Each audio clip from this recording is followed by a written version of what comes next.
अरे अंग्रेजी में ही कर देते, हिंदी में डिफिकल्ट था तो कर तो देते, बता तो देते अनंत विजय जी कि कांग्रेस पार्टी अपने आप को सैम पिट्रोडा के इस कमेंट से अलग कर रही है। सिस्टम बनाएंगे, सैम पिट्रोडा है, देखेंगे क्या बोला है, लगातार बोल रहे हैं, क्या इंपैक्ट होता है। अरे पीएम ने उठा दिया, अरे अरे अरे ये तो हमारे पूरे दक्षिण में भी दिक्कत हो जाएगी।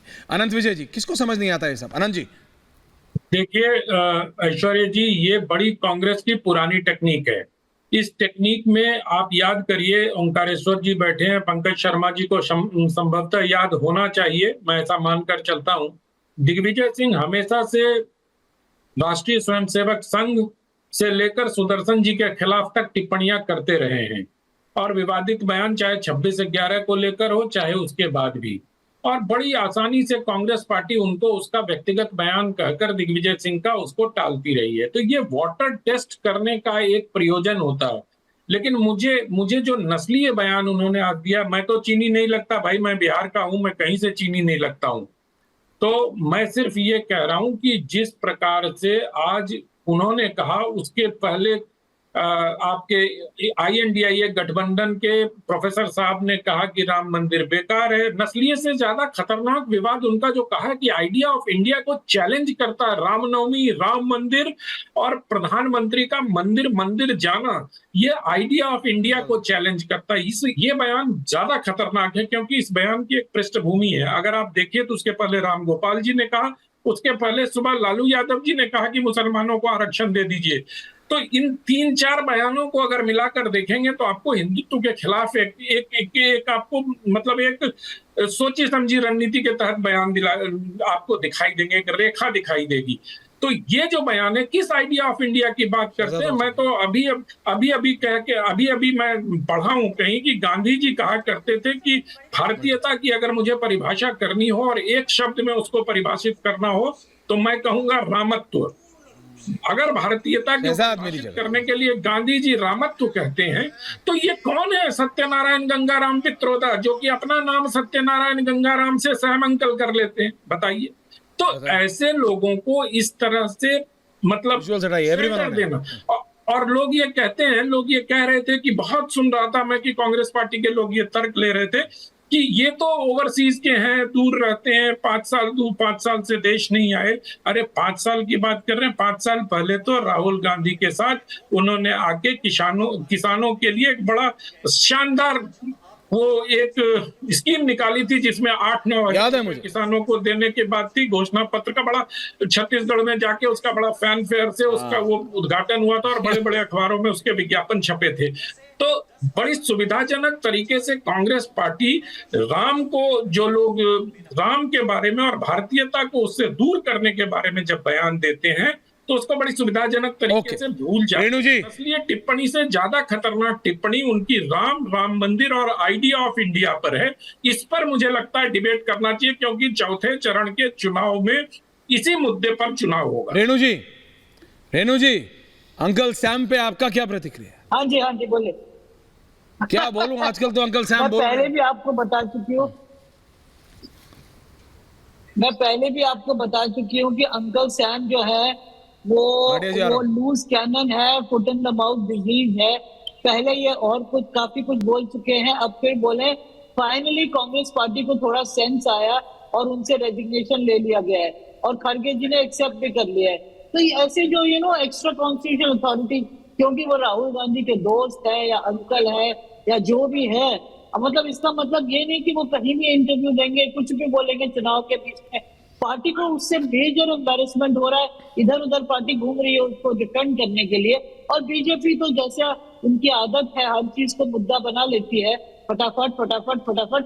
आई थिंक उनका कहना ये था कि एक डाइवर्स इंडिया है जिसमें बहुत अलग अलग तरह के लोग हैं। You are trying to defend it, Renu जी, आप समझ रही हैं? सालों से, पर इसका no I am not defending, I am saying कि उसको कहने का तरीका होता है। अच्छा। अब साउथ वालों को आप अफ्रीकन कहोगे तो उनको जाहिर है कि बुरा लगेगा।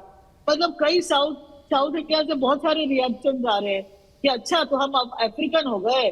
तो ये जो है ना foot in the mouth disease जो सैम पिट्रोडा की है, राहुल गांधी को चाहिए कि अपने दोस्त ठीक से चुने, अपने एडवाइजर्स ठीक से चुने, और ऐसा अपने चारों तरफ एक स्कूल जाने वाले बच्चों को सिखाते हैं माँ बाप। रेणु जी, स्कूल जाने वाले बच्चों को सिखाया जाता है भाटिया जी कि किससे दोस्ती करनी है, किससे नहीं। आई एम सॉरी टू से दिस मैम, 50 साल के आदमी को नहीं सिखाया जाता कि किससे दोस्ती करनी है और किससे नहीं। लेकिन भाटिया जी मुझे ये बताइए, ये सब हो रहा है, रेणु जी तरीका ढूंढ रहे हैं किसी तरह डिफेंड करने का, लेकिन एक शब्द नहीं निकलता राहुल जी और प्रियंका वाड्रा के मुंह से। दक्षिण भारतीयों को अफ्रीकी, नॉर्थ ईस्ट वालों को चाइनीज, वेस्ट वालों को अरब देश का, और कांग्रेस पार्टी कहती है हाँ रिजाइन, उन्होंने स्वतः सेल्फ रिजाइन किया है तो हमने एक्सेप्ट कर लिया है। भाटिया जी,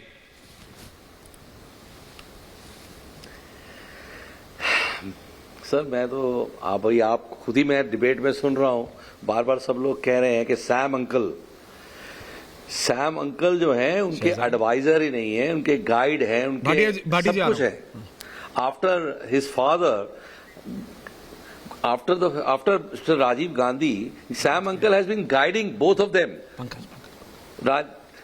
और इससे उनकी सोच से बिल्कुल नजर आता है, यही सोच राहुल गांधी और प्रियंका गांधी की फैमिली की भी है, यही इनकी भी सोच है, इसीलिए चुप है, इसीलिए कोई एक शब्द भी इनका निकल नहीं रहा है। अब ये बवाल इतना बड़ा हो गया कि उनको रिजाइन करना ही पड़ा है, अदरवाइज सोच यही है। कांग्रेस की शुरू से सोच है, चाहे कास्ट के ऊपर बांटो, चाहे धर्म पे बांटो, सारी जिंदगी 60 साल से हिंदू मुस्लिम पे बांटती रही है, आज भी मुस्लिम करती है।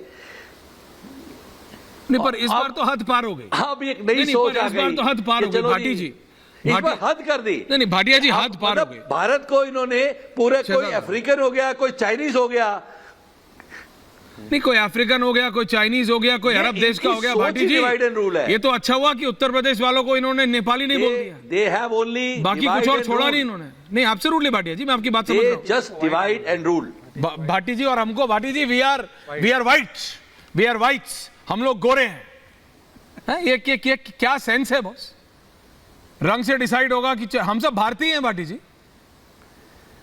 और आप लोग कुछ बोलते नहीं। आपके नेता को बोलिए कॉल करके डांटने के लिए।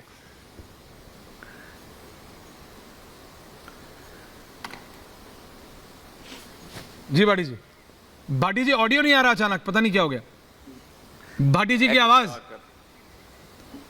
भाटी जी, हाँ आ रहा, बोलिए आ गया। हेलो, आ गया भाटी जी, बोलिए भाटी जी, बोलिए।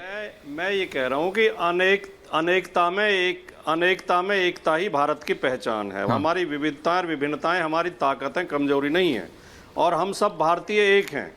और सैम पित्रोदा की बात आपत्तिजनक तो है, लेकिन इतनी महत्वपूर्ण नहीं है कि उसके लिए जो देश के जरूरी मुद्दे हैं, ये भारतीय जनता पार्टी के लोग जानबूझकर रोजाना एक ऐसा विषय ले आते हैं, महत्वहीन विषय, जिससे जरूरी मुद्दों पर चर्चा ना हो। जो चुनाव के मुख्य मुद्दे हैं, मतदाता जिन पर चिंतित है, लगातार बढ़ती हुई महंगाई से, लगातार बढ़ते हुए भ्रष्टाचार से, लगातार बढ़ती हुई बेरोजगारी से, किसानों को एमएसपी मिलेगी कि नहीं मिलेगी, फौज में स्थायी भर्ती होगी कि नहीं होगी, जो ओबीसी और एससी एसटी के साथ लगातार अन्याय हो रहा है, वो अन्याय दूर होगा कि नहीं होगा, शिक्षक भर्ती में उत्तर प्रदेश में जो ओबीसी के हक मारे गए हैं उन्हें न्याय मिलेगा कि नहीं मिलेगा, बहन बेटियों की सुरक्षा होगी कि नहीं होगी। भारतीय जनता पार्टी के लोग रोजाना उनके मामले खुल रहे हैं, कहीं कोई रेपिस्ट दिखाई दे रहा है, कहीं कोई छेड़छाड़ करने वाला, इन सब मुद्दों पर चर्चा होगी कि नहीं होगी।